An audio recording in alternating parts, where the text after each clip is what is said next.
आणि आता पाहणार आहोत टॉप 9 मोठ्या बातम्या। पायलटच्या प्रसंगावधानामुळे एअर इंडियाच्या विमानाचा मोठा अपघात टळला। शेकडो प्रवाशांचे प्राण वाचले। हैदराबादवरून मुंबईला येणाऱ्या विमानामध्ये उड्डाणावेळीच बिघाड। एअर इंडियाच्या 3 वरिष्ठ अधिकाऱ्यांना काढून टाकण्याचे डीसीसीएचे निर्देश।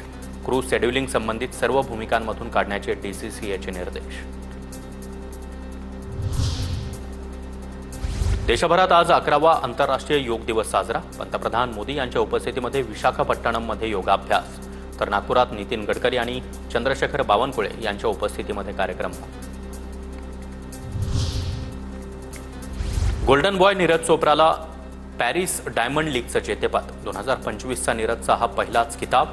जेतेपदाच्या सामन्यामध्ये नीरजकडून 88.16 मीटर भालाफेक।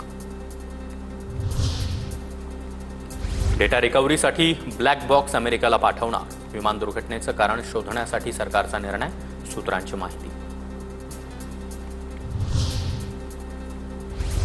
सोनं 500 रुपये तर चांदी 1700 रुपयांनी स्वस्त। सोन्याचे दर 98,900 रुपये तर चांदी 1,05,000 रुपये किलोवर। छत्रपती संभाजीनगरच्या मुकुंदवाडीमधील 229 अतिक्रमणं हटवली। 215 दुकानांवर पालिकेचा बुलडोझर। कारवाईनंतर व्यावसायिक आक्रमक।